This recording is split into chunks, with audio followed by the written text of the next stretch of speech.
Hello again, everybody. This is Mike Heber with Level Financial Advisors, and I'm here with my colleague, Mike Angelucci, CFP, for another wonderful edition of the Retirement Renaissance videocast. And Mike, today we're going to be talking about a little bit of a morbid topic, at least on the surface.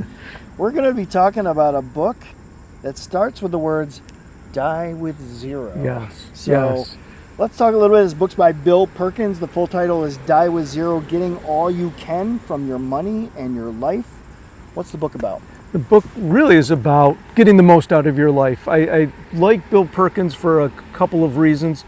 He wasn't a financial planner, not that I don't like financial planners, but there's anything wrong with that. Exactly. He comes from a kind of a different perspective. The guy actually traded, I believe, energy futures on Wall Street, and then was a champion poker player, and really took some lessons of his own life and how he saw savings and how to live and what we do in America, and try to implement them into a book. I don't like the title of the book.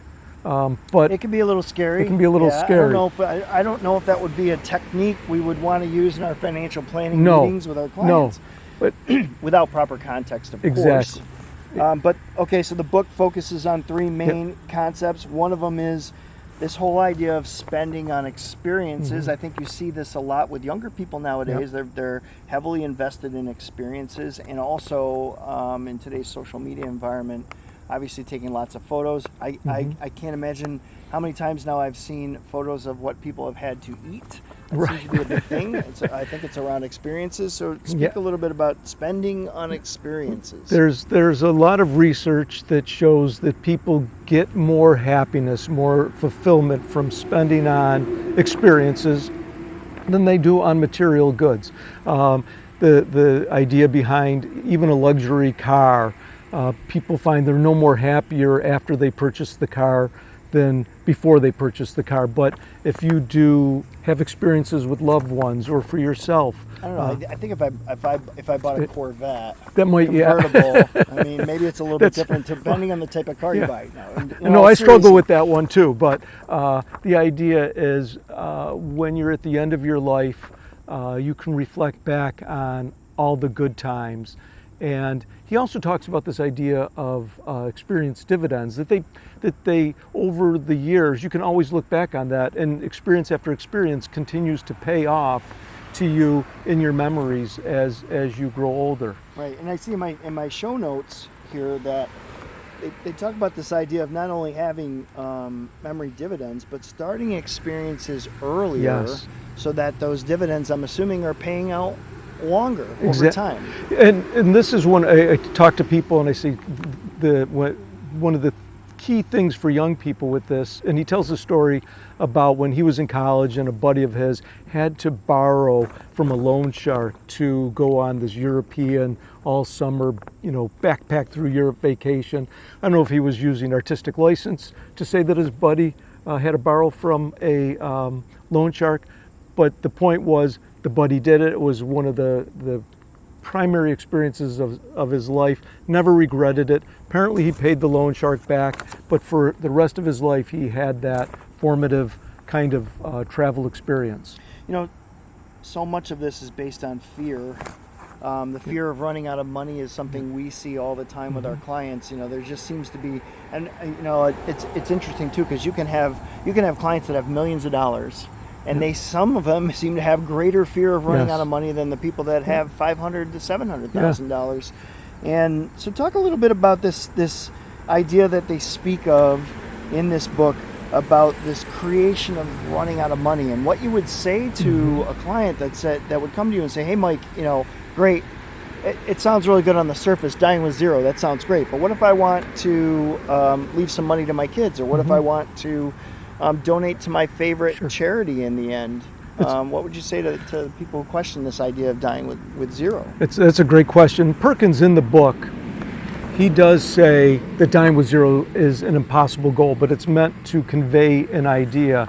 And some clients of ours, they definitely want to leave money to children. So that's part of the financial plan. That money is set aside. We're not touching that money.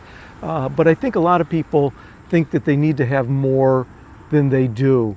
And and they won't spend. And he had a point in the book that was really, I found profound and really affected some of my thinking with financial planning. He said, if you die with money that you intended to spend but didn't spend, or that you had saved for and didn't spend, I should say, then you were working in your life and saving and sacrificing for zero, right? If you miss kids' soccer games because you stayed at work, or you saved more than you could have spent and taken that Right. vacation. So if you could say to somebody, listen, if you had $1 million and you took that $1 million and you threw it into this creek over here, Mm-hmm.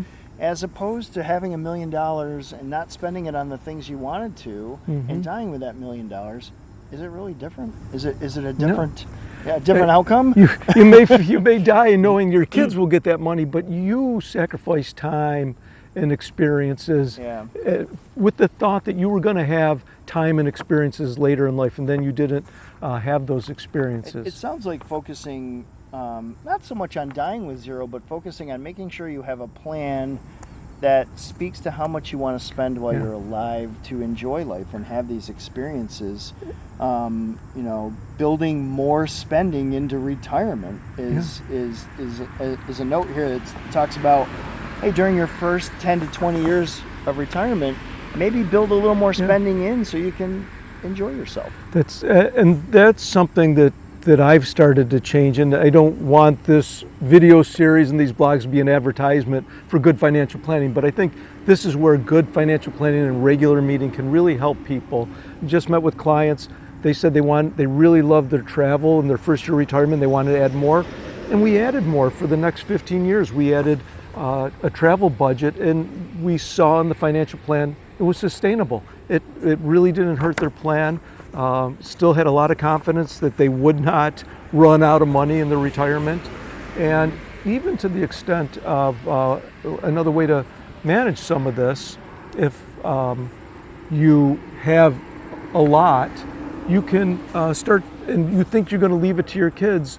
Another thing you can start doing is having experiences with your kids now, or give your money to your kids when they can use it for themselves to maybe have those experiences. Yeah, and I think it's important too, because it's the memory dividends, right? Yes. So the part of the blue zones is the fact that you're living longer because you're living a certain way, and so you're spending money, you're getting a dividend, and some of that dividend could be longevity because you've actually had a more stimulating experiential retirement. And I know that as advisors, we are trying harder now to incorporate this idea into our financial plans, because it is important more and more.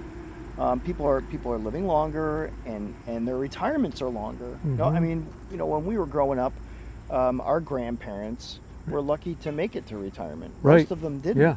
And then you fast forward. I know your parents are older. They're living a life that most people 30 years ago would never even imagine. Absolutely not in their 80s, no. So their retirement can be 20, 30, 40, and I imagine as the future goes on, maybe even 50 years for people in retirement. Yes. I heard someone say the other day that the first person to live to be 150 years old is already on the planet. Yes. Yeah. And that's really interesting. I was watching something, we attended actually an event the other day. They talked about the oldest woman in the world was 122, 126 years old. So you're almost there anyways. Right, So, we're approaching that, and I think that one of the key points, another key point in the book, to what you said, in the great points, and bringing it back to the blue zones, was he also emphasizes what we were just talking about, spending when you're healthy. So if you don't wait until you're 65 or 70 to go on that ski trip to Aspen, do it when you're younger, or build it in early in your retirement. And still plan. You still have to plan to live that 30 or 40 years, but maybe you front load some of your spending at the beginning of your retirement plan, which, as I said, we're starting to do with some of our clients. No, and it's good advice. So, all right. So the book itself, we'll put it up on the video here so people can know where to find it. Yep. And I think that's a good place to stop for today. So it's Mike Angelucci, Mike Hebron with Level Financial and the Retirement Renaissance video blog. Until next time, we'll see you then. Thanks.